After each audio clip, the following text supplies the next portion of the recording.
I am ready. Episode 95. Jobins, what the fuck's up? Stand up. Stand the fuck up, Jobins. Talk your fucking shit. You go online right now. You talk your shit. Because guess what? Our boy's number fucking one. One. He did it, baby. That's for America. That's for the champ. That's for all you haters. And the ones all talking shit. 29 media outlets, go suck a dick. I can pull up a fucking stupid article you wrote anytime I want on a fight that you probably picked and was completely wrong about. You're dumb. 100%. All that hate, that's jealousy. Dude, Jobins. As you can tell, I still have not gotten my voice back. Where have you guys been, Jobins? What the fuck? It's been over a week. We were waiting for a reaction. We were waiting for this. Our bad, Jobins. Boys came out. Then, even before that, Jobins, we were sick as hell too. Oh yeah, we got sick. I went to this Halloween thing with Blake, our roommate. Both got sick. Ricky, being a trooper, he was good for a few days. Gets sick as hell, and then our boys came. It was a linger. And then, Jobins, we had I'm so sad that we did not record our live reaction. I don't like doing it anymore, Jobins. I used to do it. I guess we need to start doing it again. It's just too much. Too much in the moment. It's too hard because our emotions are so high and the intensity in the room. Everyone's just like oh my God, rooting for our champ. You know, like it's our boy. He's out there. I got to be real. Sean's Danny, she called me a bitch. But you know what, Jobins?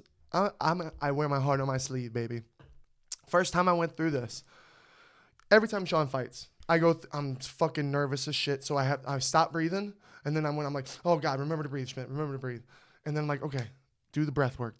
So I'm the whole time, Jobins, just 4 seconds in, 4 seconds out, and just deep doing that. And then, the roller coaster of the fight, which was, I'm so proud of Sean. So proud of him. We'll get to that. But anyway. There is ups and downs, like you're saying. Yeah, up and downs. And then they're reading the scorecard. Dead silence. All I needed to hear was, shh. And as soon as I heard that, the house exploded. Sono says his ear hurts. What was where? I don't even know where anyone was. I don't know. I remember just being down, yes, screaming yes at the top of my lungs so many times. And then because of all that screaming, Jobins, I cried. First fight that made Schmitty cry. I was ugly crying. I put my hood up. I'm making those ugly faces. I had to go into the fucking laundry room because I was just so proud of him. Mm-hmm. First off, when they were reading the cards, I remember just saying, at the end of the fight, I'm like, he's okay. He's not hurt. He's okay. He made it through this fight 3 rounds with the best. One of the best. With the best. Yeah. And not only did he go the distance with the best, he outstruck the best. So, right here for all you haters. Right here. Win or lose, however you want to say it, I think he won for sure. Mm-hmm. I'm telling you right now, he deserves to be in that conversation of the elite, of the championship level. It's pissing me off because you think Peter just wanted to let Sean up? You think he's just like, yeah, I'm going to let Sean up? Not a Jobins. What was that? I wish I had that pulled up right now or something or written down. But it was like 13 attempts in 15 minutes that Peter did against Sean, Jobins. And in 2 fights with 2 other elite fighters in like 45 minutes, it was like 3 or 4 attempts. Peter Yan came in with a fucking game plan against Sean, and he couldn't do it. Mm-hmm. And that's the truth. And how about we talk about the good things with Sean? The striking, the fucking cardio. Him getting up all those times, dude, that's a lot of energy. And when you see Sean breathing through his mouth, it's exhausting. And then the 3rd round, there's still both of them. The cardio from both of them in the 3rd round was still good. Mm-hmm. I was like, let's see 4 and 5. Let's see 4 and 5. Because with Peter with that injury, with 2 more rounds, let's see, motherfuckers. Let's keep talking. Okay, Sean didn't win. Go fuck yourself. Because guess what? It was a close fight. And people who are arguing Peter because of takedowns with no fucking damage and nothing, fuck that. I know it's control time. You know what I mean? Get up. We've always argued, you got to get up. Sean was getting up.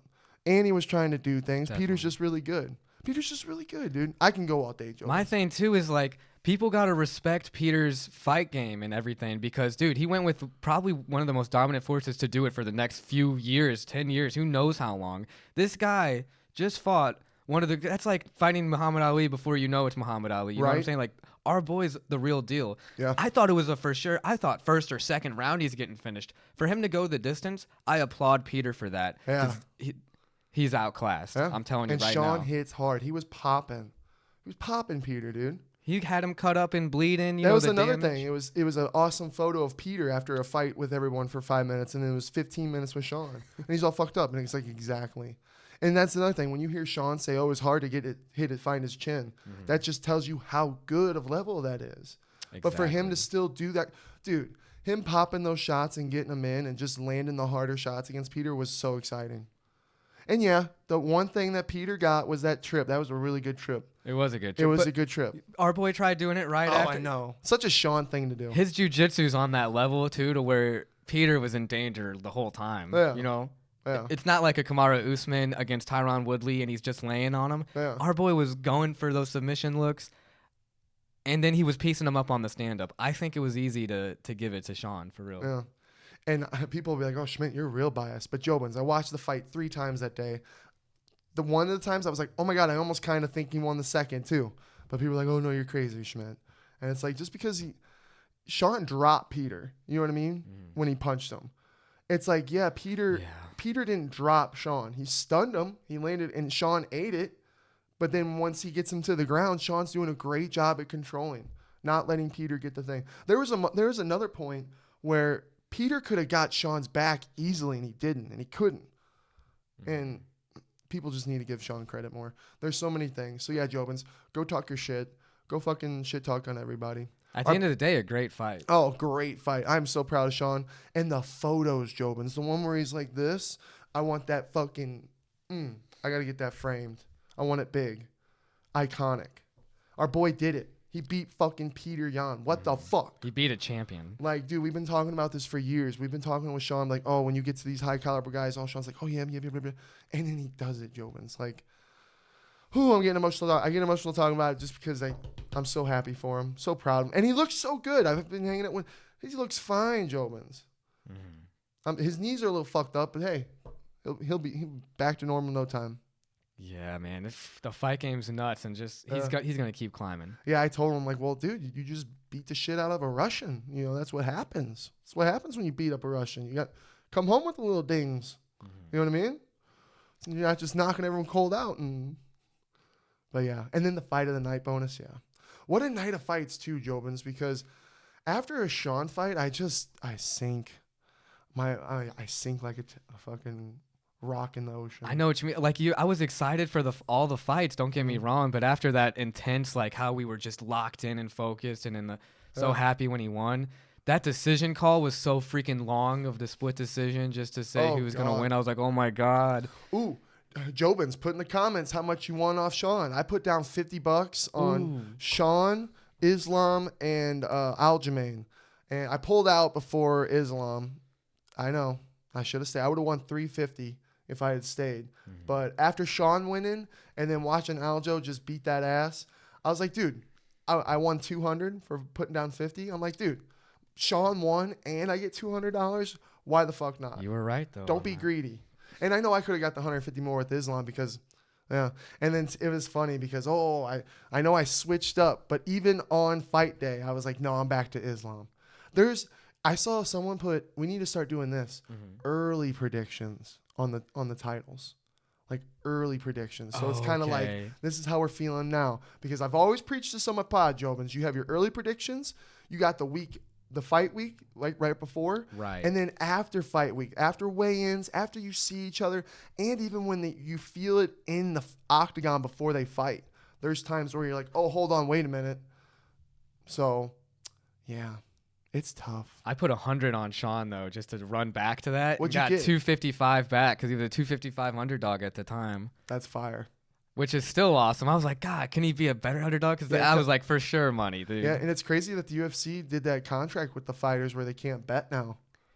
Well, I mean, it makes sense because think if you had not that any fighters like this. What if some scumbag was like, I'm just gonna throw the fight and lose and bet on the other guy? Yeah, or he knows somebody's like, hey man, you duck this fight, I'll give you. And you're Oh like, my God. and he's got like a bunch of guys. It's like a movie. And he's all like in a room where you're like, oh shit, I better do this. You're talking like some Pulp Fiction, Quentin like Tarantino level. Like someone's got Colby. It'd be Colby. And if out of fighters, it'd be Colby that's sitting down in a room with a bunch of guys. And they're like, Colby, you're going to go out there and you're going to lose this fucking fight. We'll give you this much money. If not, Tony's going to break your legs. Like something like that. You'd be like, oh, fuck. That would be scary. That's a good And reason to not Colby, do that bet, too. Yeah, then. and Colby be like, all right. Well, you know what? That still wouldn't stop the fighters from having, because the fighters wouldn't make the bet anyways, because they're going to take the cut from what he's won. So that still wouldn't stop that from happening, possibly. Yeah. I just feel bad because I mean, it would feel good. Like, if I'm able to go bet on myself, like, oh, dude, I'm a huge underdog for this championship. I'm betting my own money on myself. Like, that just seems cool. Like, that'd be cool. And then to win.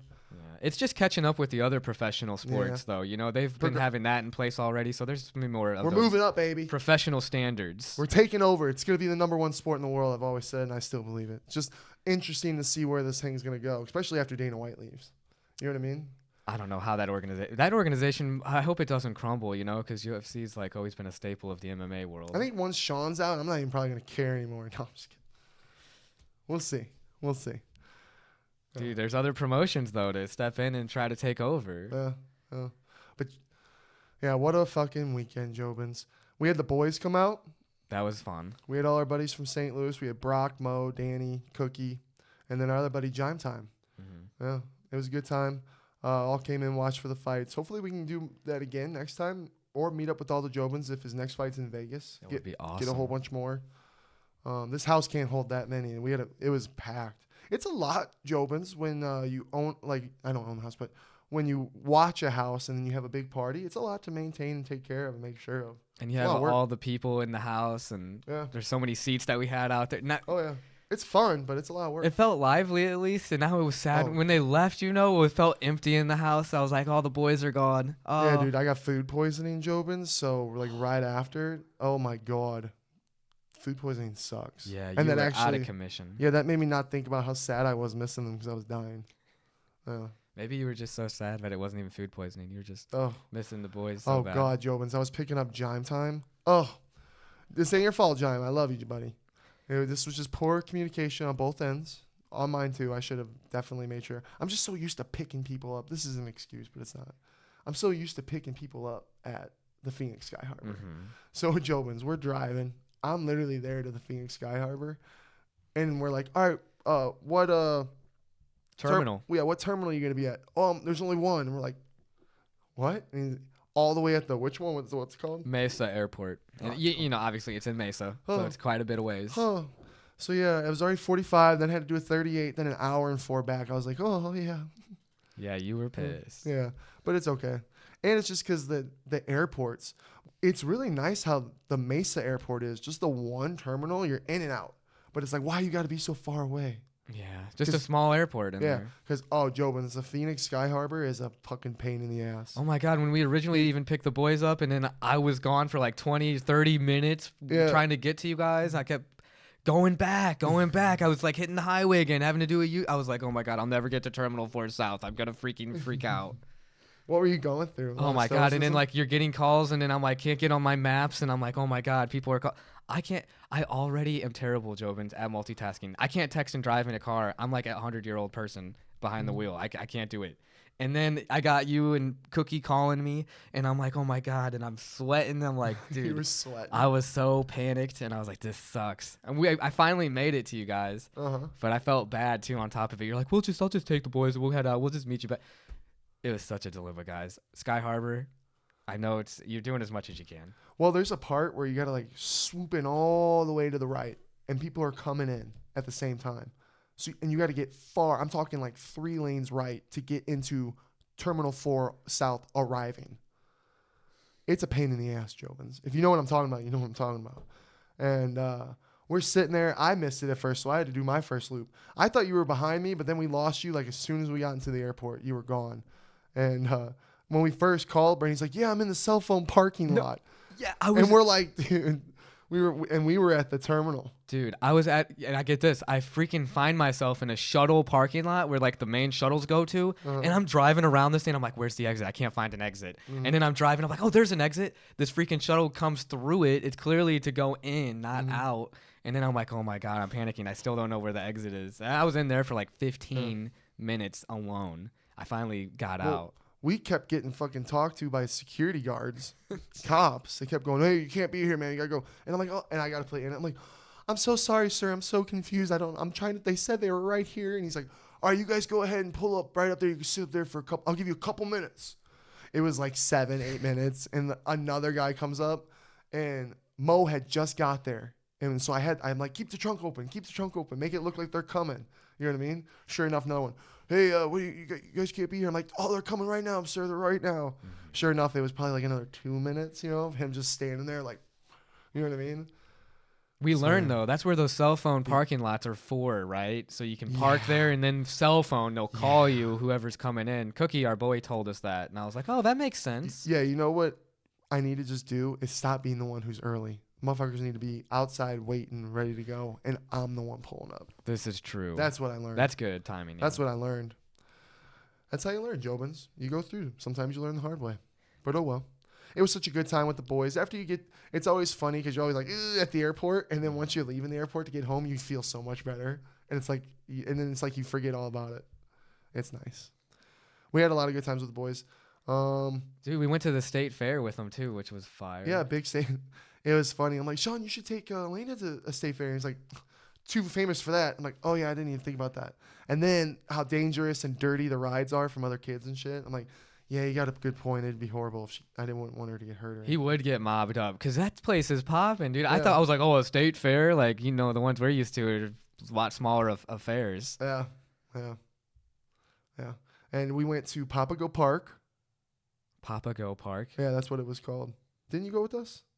I don't think. Were you at work that day? I think so. Yeah. Damn. I was working most of the time. Yeah, we got our boys coming out that we haven't seen in forever. This dude doesn't take any days off work. Can't sit still when you're paying bills.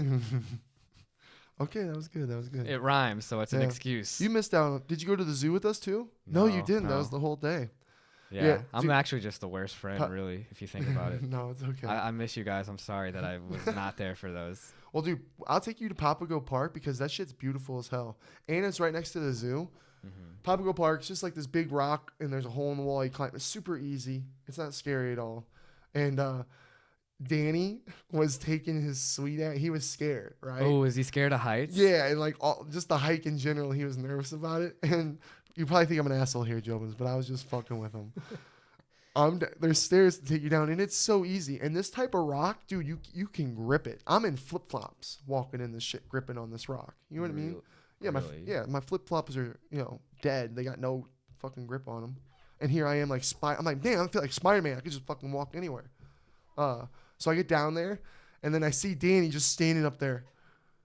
And there's this, and I felt really bad because I didn't notice the lady needing help. An older woman, like probably 50s, 60s, was getting helped by another woman get down by the stairs, and she was scared. And I didn't notice this at first, Joe, so don't hate me yet. And because I'm looking at Danny and I'm like, come on, Danny. And there's a bunch of people looking. You know what I mean? He got so mad at me. I go, come on, Danny, are you scared? Come on, I'll help you. I'll come up there and hold your hand. I can see him getting frustrated. And his hands got all, because when he gets nervous, his hands get all sweaty. I can't wait for Danny to watch this back. And now that I'm telling it to all you Jobins, I'm a dick, but I'm a funny dick because guess what? I would have walked up those stairs and held his hand all the way down. I seriously would have. But I was coaching him. I was like, come on, baby, you can do it. And that's when I noticed, because the lady looked at me. And then so when I noticed her, I was like, oh, that's when I started like, oh yeah, come on, you can do it. I was like, one step at a time, like helping her too. But she liked it. She's like, because they were like, oh, you're really good at that. The lady that was helping her. So, and then Danny, I didn't know Danny was mad yet. And then he comes down, I'm like, there you go, dude, you made it. And I'm like, see, and I put my arm around him, like, see, isn't it beautiful? He's like, oh, yeah. And I'm like, you know what, to be fair, remember we went on that hike with Mo before when Mo first came? And if we would have if we would have acted that same way towards you when we went up the wrong path, me and Mo both made it though. If Oh, we up would have that said that rock same wall. shit, Come and on, we would have pussy. been like, "Come on, oh, I'll help you," in that same tone, I'd be how like, pissed would you have "You been? can't help you were me." already like, "I'm done with this trail." I'm like, you can't help me. No one can help me. So Danny, good for job for the stoicism. I'm sure it was really hard not to Hey. get pissed. That's what best friends are for. So you know what? If in the future, in those moments, give it to me, baby. Let me see how I react. Help me grow. Help me achieve. Let me overcome fear.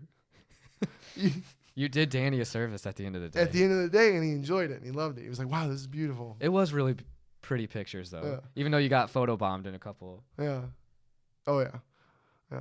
It was a fun, and we all laughed about it at the zoo, too. Because then, at the zoo, you can pay for this thing, these little fucking go-kart things that are animals, and ride them. Cheetahs. And Oh, dude. Everyone at the zoo that we passed was either laughing, filming, or asking about us. It was cool. I was like, well, you see us rolling. How was it? Because Mo showed me. He was doing 2 wheelies on it Yeah. on the sides and like messing with Dude, It was a funny video talk from about my bringing the perspective. kid in the group. I'm like, yeah, there's 6 of us. One of us is going to act like this. It's just math. You know what I mean? Has to be one. And if it's going to be one, it's Mo. Hey, he was doing some cool tricks. I know, but the guy even said, break it, you pay for it. And he was all pissed off. And I'm like,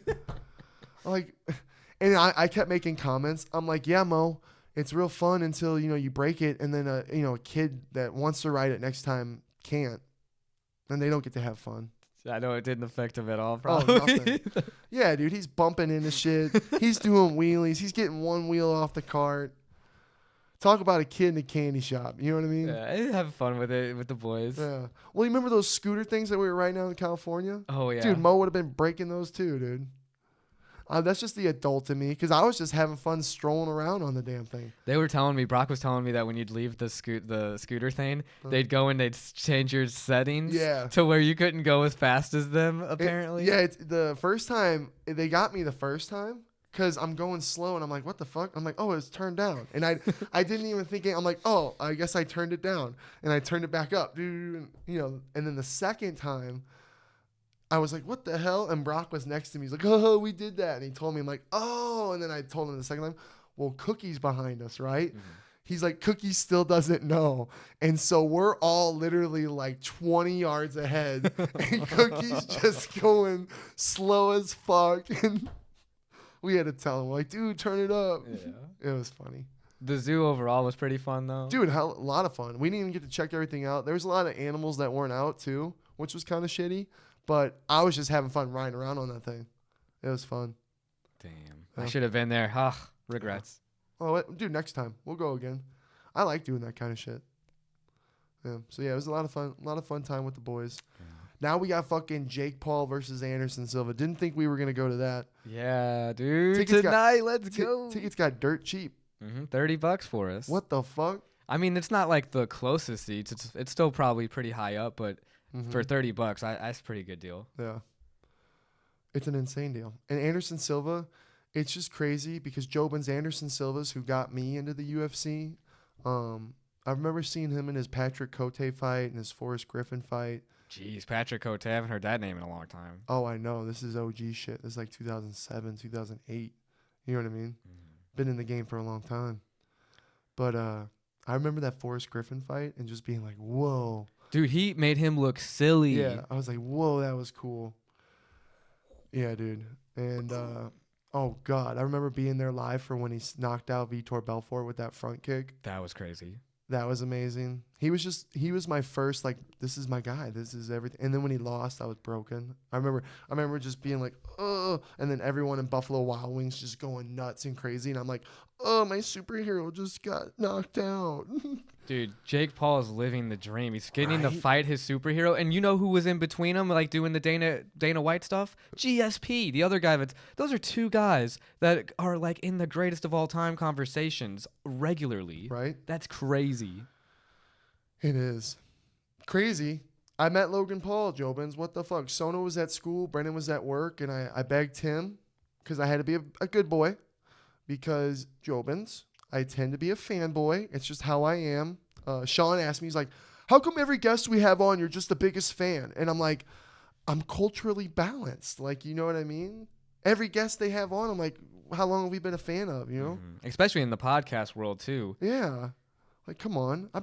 We've been watching Logan Paul and all these guys forever. Nelk boys. I remember telling Sean about Steve. So it's like, come on, big boy. I'd say we're OGs, right? We're part of that low gang. Yeah, 100%. Oh yeah, 100%. Because I remember when the Japan shit happened. Oh. And I liked him more after because of how he handled it and learned from it and what he's become now. Dude, entrepreneurial fucking genius. Definitely. To the modern age of the world, genius. I mean, both the Paul brothers really are setting themselves up for Entrepreneurial geniuses. a lot of success. Yeah, and their team, the people behind them, marketing geniuses. All of them. Same thing with the Nelk boys, the marketing team, all of it. It's genius. And it's everything that I look like, everything I want to do with Jobins and with Sean and with our podcast, with everything. That's all I look up to. And Mike Malak, that's what I was telling. I got to talk to Logan a little bit about it because he laughed, Jobins. I go, yeah, I really look up to everything you and Mike do. And he goes, I've never heard anyone say that about me and Mike before. And I'm serious. Like how you changed Mike's life is how Sean's changed my life. I'm sure all you Jobins know, but Mike was working at a sofa shop when Logan met him. You know what I mean? And Logan he saw something in him. I was a manager at a movie theater when I met Sean.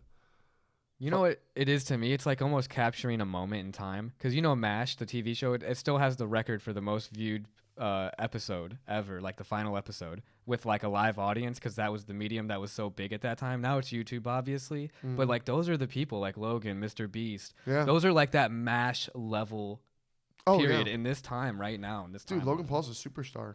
25-something million Instagram followers and shit. Like, yeah, dude. And then so you to be able to talk to him, pick his brain a little bit if possible, and it's just really cool. Oh my God. It was so I didn't even finish the story. I had to be a good boy and sit in the game room because I fanboy.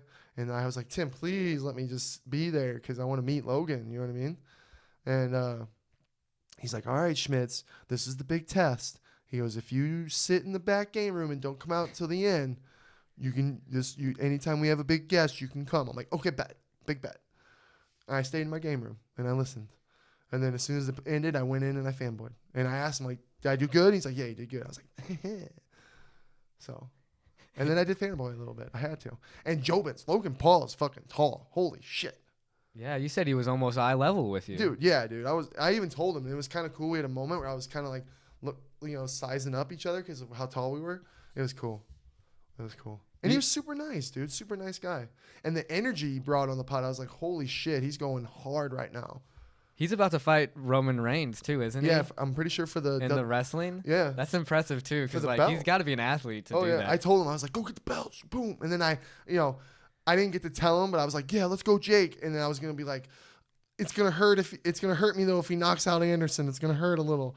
Because I'm a big such Anderson Silva fan. You know what I mean? Well, I mean, dude, if you look at the age and the tail of the tape, I don't know. It's not a big deal if he loses. Oh, I know. But it's exciting for Jake go out there and knock out one of the greatest. Yeah, and just to keep growing and evolving. But when I love Silva so much, if he goes out there and flatlines Silva like he does everyone, part of me is gonna be like, oh, yay! He's 5-0 with 4 knockouts. Go Jake! Like, you know what I mean? I'm actually gonna be so pumped if that happens.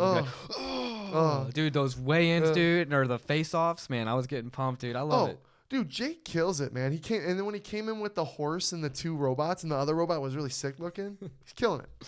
What's that movie called with Hugh Jackman? Ooh, Real Steel. Real Steel. Jake Paul's living the Real Steel life. It's like Dan Brazilian, Real Steel, Problem Child. You know, and I don't know if if a lot of people know the movie Problem Child. Do you think a lot of people watch that? Oh no, probably not. Such a good movie. Probably not. That's a little past that time. That's like old school. That's 91 maybe. I'm gonna be 30 in December. God, Jesus. Dude, yeah, and freaking Jake Paul's over here. He's only 25 years old. Yeah. How crazy is all this is happening in Arizona? It's like, holy shit, we're about to go watch this live. I feel really blessed for that. Super blessed. I'm so excited for this. Can't wait to do a pod and tell the Jobins about it. You know? Dude, he's not the only person fighting on there. We got Le'Veon Bell, man. Yeah, from he's he's rushing a running back. 3-time Pro Bowl selection. He's been to the All-Stars. How old is this guy? 3 times. He's 30. Oh, Uriah Hall's 38, so he's got age. Uriah Hall's fighting on this card? He's fighting Le'Veon Bell. Right, he's going to fight the football player. Oh, let's go. That's why Mo, when we were FaceTiming, was like, oh, he's going to get stomped. Did you see about Uriah Hall? No. Made me sad. What happened with Uriah Hall? He got really super depressed after he left the MMA, UFC. Because it was kind of like his manager kind of helped him decide, like kind of came to him about it. This is a good fight for him. Oh, yeah. Le'Veon Bell is just a football player who has 6,554 career rushing yards, 4.1 yards per carry, and 42 rushing touchdowns. 42 touchdowns. Rushing yards? How many touchdowns? What's his How reach? many rushing touchdowns does Uriah Hall What's have? this motherfucker's reach? How many Pro Bowl selections does Uriah Hall What's have? this guy's fucking reach? Height. I need weight. He's 6'1". He's 76-inch reach, so he's got 3 inch shorter reach than Uriah Hall. What's he's his- taller, 6'1" to 5'11". Any fighting experience. He's 0-0. Uriah Hall all day. No, he knocked out someone in an exhibition match. Uriah Hall's going in this fight emotional. Uriah Hall. That's why I think he's gonna lose it. It's I a put sweet- $5 on Le'Veon on DraftKings. Let's go. You know what song sings for Uriah Hall in this fight? That's fun. Sweet, sweet victory. Yeah, that's the one. Dude, And he have you walks out. seen Le'Veon Bell and him on the face-off? Dude, Le'Veon's cut. Dude, I haven't He's been able gonna- to watch. Dude, I've been so busy with shit and just doing everything. It's been a crazy busy 14 days. And now we're going to be doing this. Only on a Most Valuable Promotions would you get these crazy weird fights that It's shouldn't fun. happen. Dude, it's fun. Dude, there's only one other one, and there's a guy called Dr. Mike Varshavisk, who's 32. He has 10.3 million subs on YouTube as Dr. Mike. Are they going to read these stats? Like when the fighters fight? Like when this guy fights Uriah Hall, they're like, oh, yeah, he's got 142 rushing yards Right? against Uriah Hall's 6'2", 135. 5'11". Uriah Hall's the 5'11". Le'Veon's taller. Oh. Yeah, Uriah Hall by knockout. Well, Dr. Mike, dude, he's 0-0, 6'3" against Charles Avila, who's 1-1 and 5'10". Mm-hmm. I've never heard of the other guy. I think they're trying to give him a fight too. Okay. Dr. Mike, I wouldn't bet on him, but Le'Veon Bell I'd put money on. Okay. And I also put money on Jake Paul. You actually put money on it? Mm-hmm. And Jake Paul's the favorite too. So I only put like $10 to win like 14. Oh. That's kind of fun. No, that's cool. But Who else? Those are That's it? really the only 3 fights I really care about. I don't know any of the other Yeah, names. I I'm not a know. big boxing guy. Yeah. I've honestly, Jake Paul's the only real reason I'm getting into boxing because he's bringing these MMA people into it. Yeah. Dude, a part of me still just wants to freaking go off on everybody about this Sean fight, dude. People need to respect Sean. Just go wait off for again. his championship fight and then his championship defense and then I'm going off again. Here I go. Respect Sean's fucking cardio, his striking, his fucking fighting IQ.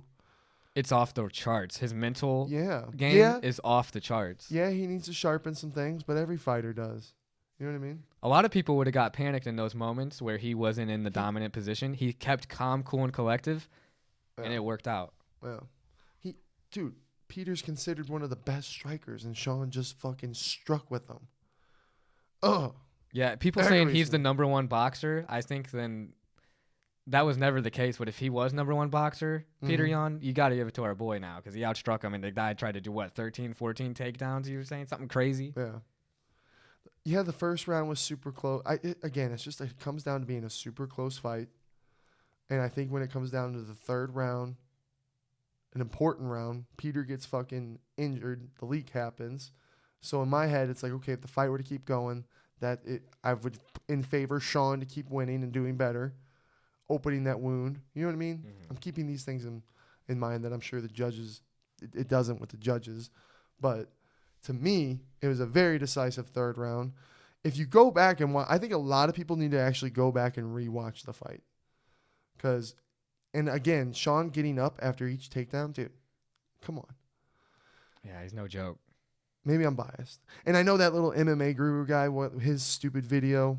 I don't really want to talk about that because shit like that happens. Peter Young, if you think a grab of the fence on accident For a momentary, like a second, if for that. a second changes the outcome of a fight like that, you're stupid. If you have that much of an issue with it, don't watch NBA because I Yeah. see James Harden travel every now and again. You see the best of the best do it and get away with calls that should have been there. Yeah. You know what I'm saying? And it doesn't alter the series. It doesn't change the whole championship game. So like, shut the hell up. Yeah. And have you heard Peter Yan say one word about it? Did he say one word about it after the fight? Mm-mm. And that's because Peter Yan's grabbed fences in the fucking past. Go watch. It happens. He kneed the champion in the face, and then he proceeded to blame the champion for not staying in a fight where he was kneed while being downed. Yeah. So thanks for that, MMA guru. That's just a little rat of a person who is got a moment. Sean and Tim gave an opportunity to be on their podcast. That's a huge moment. You know what I mean? And then I know like he's in a spot where like we're all pro Sean because he's our boy and everything. Mm-hmm. So we're biased a little bit. So you got to look at, okay, he's just a guy whose MMA is his whole world. So he's not going to be biased or favorite just because he's friends with Sean or anything. So I get that. But at the same time, like, it seems like that's his painting of what he wants to do. Like, he wants to do that to all the fight, I feel like. Well, like, that's going to be his stick of doing those kinds of videos to things all the time. I just hate it because it's like he doesn't have that same level of knowledge of, like, understanding what it's like to get tired or understanding, like, how much work goes into, like, the pain and the stuff like that. Where, like, John Anik, I don't know, he's really respectful to fight. It's the respect to fighters because martial arts is a respect thing, too. Right. And I think, like, a true martial artist shows true respect to his peers. Exactly. And if you're in this MMA community, there's no place to be throwing people under the bus, saying insulting things about family and shit like that. Like, I don't know. If you wouldn't say it to my face, don't say it up behind a freaking camera and think that you're safe because you're a bitch. Yeah, come out and do some jujitsu with the Jobins. Do jujitsu with me, pussy. Like, you know what I'm just saying? Like, I wouldn't say anything personally against you unless I really would say it to your face. Yeah, especially a dig like that too. But the internet breeds that. Yeah. And it was a completely just one-sided video. I hated when he talked about the eye poke because Sean even nods Peter and Peter nods back like it was fun, and then they keep fighting. Like there's respect. People eye pokes happen. They don't mean to. You think people are going in there maybe one in a odds chance. There's a fighter who's like he's pissed and I'm gonna eye poke this motherfucker. Maybe, but never Sean. Never. And most fighters, you know what I mean. No one's going in there going, oh, I want to eye poke. When I fought Warlock, I accidentally eye poked him. It happens when you're trying to figure your reach out. Yeah, and I was like, oh my God, eye pokes are real. They don't mean to do it. You know, I'm freaking out. Everyone's like, oh, Schmidt fights. Oh, what the fuck? You eye poked. I'm like, I'm sorry. Yeah. I didn't mean to. They don't mean to. So, yeah, people need to fucking there's a lot more things that they need to give Sean credit for. But I told Sean this, Jobins. I'm like, we think, oh, everyone loves to watch the Sugar Show. Do you know how many people are going to be watching his next fight now? Mm-hmm. So many, dude. It's going to be insane. His next fight's going to be insane. And for some reason, Jobins, I don't think Aljo's going to be there when Sean fights for the title. I'm feeling like Aljo's done after his next fight. You don't think Aljo's next fight will be against Sean? No. You think he'll duck that fight? I feel like it because here's one thing. Here's my take on the whole Aljamain. I got Sean O'Malley. If I'm Aljamain, I'm going to pretend I'm Aljamain. I got this colored hair punk kid with a lot of followers, way more than me. Whoa, he's having a cool life. Oh, he's saying that he's the champ. He's everyone's champ. Mm-hmm. He's the fans' champ. And that I'm not the real champ. And that his fight means more on the card than my fight. Saying all these things before the fight, right? Then he goes out there and has this fight with Peter Yan, and I'm thinking, okay, if I'm Aljo and I'm like everyone else, I'm like, oh, he didn't really win that fight, and here he is. And again, Sean's humble. Everything that fucking man said after the fight, like holy shit, Jobins, Sean's humble as fuck, a legend. So if Aljo's sitting there going, oh, he thinks he won, blah, blah, whatever, I'm gonna take that fight. Why hasn't he? I would want that fight. Mm. And then he said his name after. He's like, oh, I got all these people. After the fight. I got all these people. Cheeto, Sean, Henry. He's first person? Where's Henry? You're telling me right now, Jobins, that Aljamain Sterling versus retired Henry Cejudo, who hasn't fought in a couple of years, if I'm Aljamain Sterling, that's gonna sell more than Aljamain Sterling versus Sugar Sean O'Malley? You're gonna make way more money fighting Sean O'Malley. And if I'm Aljamain Sterling, I'm ass whooping everyone. I beat up Peter Yan. I beat up TJ like he's my little stepbrother, even with the injury. Well, to be fair though, Because I think our boy's so big in the bantamweight division, #1 ranked, that the Henry Cejudo versus Aljo fight would determine who fights Sean. Right? But then you got Cheeto. Because then you got two guys who are wrestlers too. You got Cheeto. You got Marab. The division is stacked right now. That's true. Those are two. And here's the thing. Our boy just went from number 11 to number 1. So he just created a problem for everyone else. He just created a fucking problem. Mm-hmm. Everyone was going this way. Sean wins the fight. Now it's going this way. You know what I mean? Whatever's going to happen now because of this is going to happen. But right now, you got Aljo, Henry, Sean, Cheeto, Marab. Okay, I see what you're saying. This is probably Cheeto versus Sean next. Yeah. Well, it would be cool if and then whoever wins that. It would be cool if it was Aljo versus Cheeto. Oh, you said you give Cheeto the title shot? Yeah. Because then what if Cheeto beat Aljo? Damn, that would be crazy. It'd be too crazy. This is too crazy. I'm a little stony baloney for this one. But then Cheeto's got the title. Sean rematch. Boom, knocks out Cheeto, gets the title. Be kind of cool. Probably it won't happen like that. What I think will happen, I think they'll, for some reason, I don't know why the Henry thing is going to happen. I think maybe that's going to happen. What if Henry just wrestled him and took him out dominantly, 5 rounds, unanimous, easy decision, and he says, called out Sean, and he said, my wrestling's going to beat you. Could you imagine? Because it would hype up a fight. That's what Henry would do. That's why I'm shocked Aljo didn't, because he had the moment. And because if Henry was champ and he just whooped on TJ, Sean wins that fight about Peter, you bet your ass Henry would have said something about Sean. 100%. He should have said something about his wrestling being so good and dominating TJ. Yeah. I'd be like, I'll do it again. He would have been like, where's that little cotton hair candy kid? You know what I mean?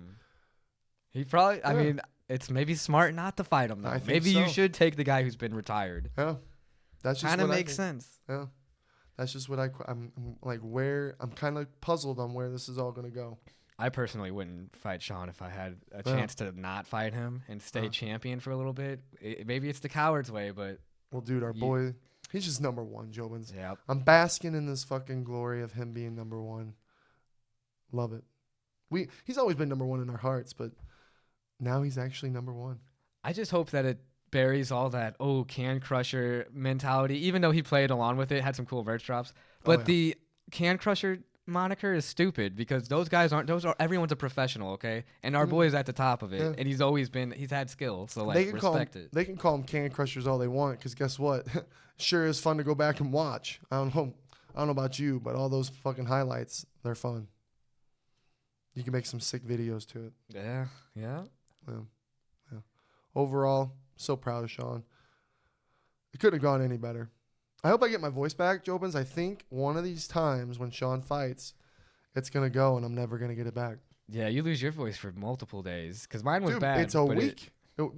So we screamed our asses off on Saturday. I didn't lose it Saturday. My voice was sore and going down, but Sunday is when I lost it. So this is the best day so far, but it's still just deep. And I'm like, oh my God, one of these times I'm going to fuck my voice up. I'm never going to be the same. Maybe never again. Yeah, man. You sound like, I don't know, like Casey Affleck or somebody. Ooh. And is my voice a little subtle? Your voice. It's hard. I can't replicate it. I feel like I sound weird. You sound a little weird. We'll see. But yeah, Jobins. You got anything else, brother? Man, I did want to just bring up that Guillermo del Toro's Cabinet of Curiosities you turned me on to. Which ones did you watch? It's on Netflix. Well, just the ones that we watched together. I've only seen those 2 episodes. Oh, okay. But damn, man, that was mad disturbing. The 2 it's we on watched Netflix. were kind of weird. The 2 we watched, there's only so far kind of been 2 that I've really enjoyed.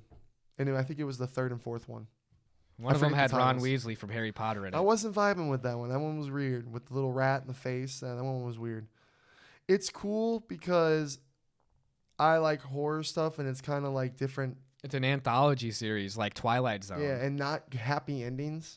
Bad endings. Well, they're all based off of H.P. Lovecraft's like short stories from the 20s, and he was always like really dark. Yeah, I mean he died like an alcoholic and he was poor. Like he wouldn't recognize how famous he is now. He'd be like, "What the fuck?" 100%. He would have been like, "My work's still being played." My shit went off, dude. That would be so cool to bring that dude back from the dead and tell him that though, and be there. Ooh, well, he was racist too. Oh, never mind. There's one short story Keep I 'em have down. where Keep 'em it's down. it's about a street, and it's like about how like all people going on the street ruin it. Uh-huh. And I was like, oh, That's this a is a racist. This is the most racist, scary story I've ever read. That's a funny little skit, or like, you know, a little, if we did a little skit where we're doing something, he's like, oh, that he was racist though. And they're like, Let's oh, put him back. keep him down, keep him down.